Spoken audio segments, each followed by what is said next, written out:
Capítulo sexto. Peligros del mar. Lo primero que hicieron Ulises y sus hombres, al poner pie en la isla de la hechicera, fue incendiar el cadáver del Penor y levantar en memoria suya un túmulo, en cuya cúspide colocaron, erguido, el remo que había empuñado en vida.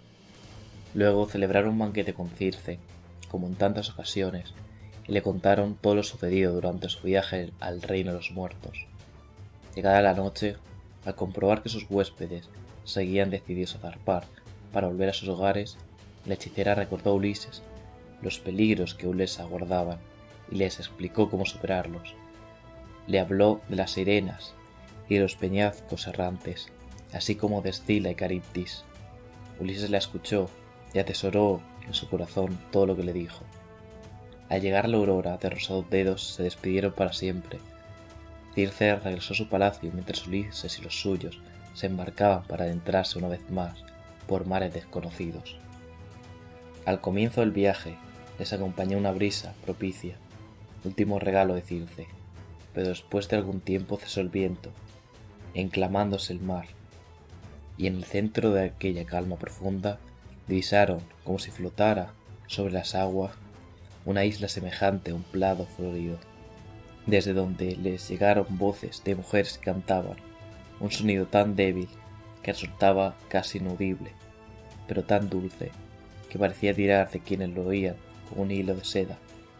Ulises comprendió por qué Circe se lo había advertido, que estaba escuchando las voces de las sirenas, quienes, desde sus prados floridos, cantaban a los marineros que pasaban cerca de la isla, y supo que las flores y las hierbas altas ocultaban los esqueletos de quienes habían respondido a su llamada, muriendo víctimas de aquel dulce y extraño canto que cautivaba el alma. Ulises ordenó a sus hombres que dejaran de remar, porque habían empuñado los remos al cesar el viento, y fue cortando repetidas veces el pan de cera que Circe les había proporcionado. Luego entregó los fragmentos a sus compañeros para que se taparan los oídos y no oyeran el dulce canto. Pero como él deseaba ardientemente oírlo, ordenó a sus hombres que lo ataran al mástil con fuertes maromas y que por ningún motivo lo liberase, por mucho que se forcejara y se suplicase, hasta que la isla quedase muy lejos. Los compañeros hicieron lo que les ordenaba, empuñaron de nuevo los remos y acercaron la nave hasta muy cerca a la orilla, desde donde todos podían contemplar a las hermosas doncellas, y Ulises oír sus dulces cantos entre el suave chapoteo de las olas que agonizaban sobre la arena. Acércate aquí, oh célebre Ulises, la flor de los bravos guerreros aqueos. Atraga tu nave y escucha los cantos que entonan las bellas doncellas del mar con voces más dulces que la miel del panal. Nosotras sabemos los hechos de Troya y cuánto acontece en la tierra feraz. A Ulises se le llenó el corazón de nostalgia, por lo que luchó denodadamente para zafarse de las cuerdas que lo ataban, gritando a sus compañeros que lo desatasen, aunque sabía que no podían oírle. Los remeros aceleraron el ritmo de sus baladas, aumentando la velocidad de la nave, hasta que la isla fue perdiendo a popa y dejaron de oírse las voces de las sirenas. Luego se sacaron la cera de los oídos y desataron a su capitán, que lloraba como si hubiera perdido el mundo con todos sus tesoros, y así fue como superaron el primero de los peligros anunciados por Circe. No tardaron mucho, sin embargo, en tener que enfrentarse con el siguiente, ocultos a medias entre el vapor de unas olas inmensas, dos enormes peñascos negros, separados por un estrecho paso semejante a un río de montaña. Alzaban sus cimas hasta las nubes. Muy cerca, bajo la roca de la izquierda, se hallaba un hirviente remolino donde Caribdis, la monstruosa hija de Poseidón y de Egea, se tragaba 3 veces al día el agua del mar y 3 veces la devolvía, un remolino que ninguna nave conseguía superar. Y en una cueva en el centro del peñasco, a la derecha, tenía su guarida otro monstruo, Escila de nombre, con 6 cabezas sobre largos y delgados cuellos escamosos, y en cada una de sus 6 bocas 3 hileras de afilados dientes. Escila estaba además dotada de 12 largos tentáculos, con garras entre sus extremos, con las que se apoderaba de sus presas, grandes peces o delfines, y también seres humanos si alguno pasaba por sus inmediaciones. Ulises sabía todo aquello porque Circe se lo había contado, pero también estaba al tanto de que los abruptos arrecifes que se extendían izquierda y derecha bajo la espuma de las olas embravecidas no estaban anclados al fondo del mar, sino que flotaban libremente, por lo que si algo trataba de pasar entre ellos desde un barco a una ave marina, chocarían como cimbalos, triturando y destruyendo lo que apresaran, sin dejar otra cosa que cadáveres y restos de naufragio, o algunas plumas manchadas de sangre. Por esa razón, los dioses le llamaban las rocas errantes. Tan solo se podía pasar por el estrecho entre Escila y Caribdis, y cualquiera que utilizara aquel terrible camino marítimo había de elegir entre Caribdis, capaz de tragarse cualquier nave que cayera entre sus garras, y Escila, que solo devoraba a algunos hombres. Haciendo tripas corazón, Ulises ordenó al piloto que se acercara al barco a la roca a la derecha, aunque sin explicar el porqué. Avanzaron por el estrecho, manteniéndose lo más cerca posible de la roca de Escila y distanciándose al máximo de la hirviente agitación y de los rugidos del torbellino que trataba de apoderarse de ellos y sumergirlos en el abismo. Y mientras luchaban por abrirse paso, del fondo de su cueva surgieron las 6 cabezas de Escila, que se apoderaron de seguir de los remeros, mientras aún se debatía y solicitaba a gritos que sus compañeros la ayuda que nadie podía prestarle. Las 6 víctimas desaparecieron en la oscuridad de la cueva, y sus alaridos se perdieron entre el fragor de las aguas. ¡Arremad!, gritó Ulises a los hombres que aún le quedaban. En el nombre de todos los dioses, remad con fuerza. Sus compañeros se inclinaron sobre los barcos y remaron, como no lo habían hecho nunca, hasta volver a salir a mar abierto, dejando atrás aquel terrible desfiladero y a sus amigos.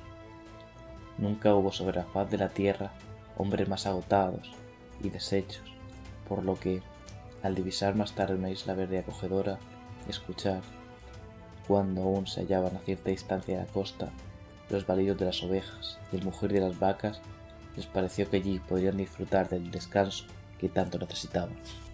Pero Ulises recordó la advertencia de Tiresías sobre el ganado del sol, por lo que ordenó a su tripulación que se sumergiera remando, siguiera remando. Entonces Euríloco se rebeló. Dijo que sus compañeros no podían seguir remando, que necesitaban desembarcar, comer algo y dormir en tierra firme antes de volver de nuevo a los caminos del mar, y los demás se unieron a él, gritando que necesitaban descansar. Ulises comprendió que debía ceder, aunque antes les hizo jurar que no tocarían el ganado del sol.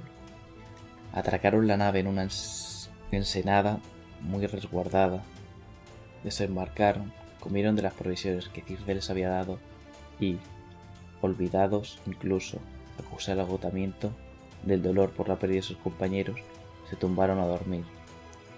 Pero aquella noche Zeus les envió una gran tormenta, ocultó con nubes el cielo y el mar, y un pavoroso viento del oeste golpeó la costa con enormes olas. Ulises y sus compañeros lograron, arrastrando el bajel, esconderlo en cóncava gruta, morada de las ninfas que cuidaban del ganado del sol y lugar de sus admirables danzas, y así se dispusieron a esperar el final de la tormenta. Pero el furor del mar se prolongó por espacio de un mes, sin que les fuera posible hacerse la mar.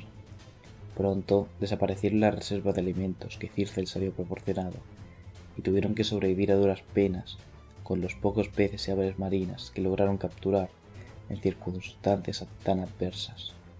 Ulises, finalmente, penetró solo en el interior de una isla para rezar en un santuario y solicitar ayuda a los dioses del Olimpo. Una vez que hubo elevado sus plegarias, el sueño se apoderó de él. Cuando despertó aún, bramada la tempestad, se puso en camino para regresar al barco, y, al acercarse a la gruta, el viento le trajo un agradable olor a carne asada. Sin duda los dioses se apiadarán de nosotros, dijo Euríloco cuando Ulises le reprendió su locura. Sin sacrificio de los novillos hubiéramos perecido, y la muerte por hambre es un final terrible. El mar estaba hecho, y no se podía remediar renunciando a alimentarse, por lo que comieron la carne de los animales sacrificados, hartándose por ella por espacio de 6 días. Al séptimo se calmó la tormenta, cesó el viento, el sol pareció entre las nubes. Los compañeros de Ulises lanzaron la nave al anchuroso mar, y al momento que embarcaron, con grandes esperanzas de que el sol les hubiera perdonado el sacrificio a alguno de sus animales, al ver que había sido tan extrema su necesidad, pero tan pronto como se alejaron de tierra firme, una gran nube sombría trepó hasta lo más alto del cielo y los sumió en la más negra oscuridad, aunque a su alrededor el mar azul siguiera iluminando por el sol. Luego se desencadenó una tempestad y un torbellino que se abatió sobre ellos, rasgando velas y jarcias y quebrando el mástil, que se derrumbó con gran estrépito, golpeando al timontel en la cabeza y lanzándolo por la borda, de manera que ya estaba muerto antes de caer al agua. Y del oscuro centro de aquella nube de la tormenta salió un espantoso relámpago, semejante a un latigazo, y un furioso rayo hirió la nave, temblando todo su armazón bajo el golpe, y llenándose de vapores de azufre, mientras los compañeros de Ulises caían por la borda en confuso montón. Durante algún tiempo sus cabezas se balancearon sobre las olas como oscuras aves marinas. Luego, uno tras otro, fueron hundiéndose. Tan solo Ulises sobrevivió, pero arrastrado de nuevo por el viento hacia la horrible Caribdis, evitó ser tragado por ella agarrándose a una higuera silvestre, hasta que el monstruo vomitó el mástil del barco y pudo el héroe aferrarse de nuevo a él. Cesada la tormenta, el mástil flotó. Sobre el mástil privado, ya de todos sus compañeros, sobrevivió Ulises, navegando a la deriva durante 9 largos días con sus noches. A la 10ª noche, más muerto que vivo, las horas lo lanzaron a la orilla de otra isla, y allí, a la tenue luz del amanecer, entre los chillidos de las aves marinas, la ninfa Calipso, la señora de la isla, lo encontró desvanecido sobre la línea de la marea alta, como si fuera un simple amasijo de algas.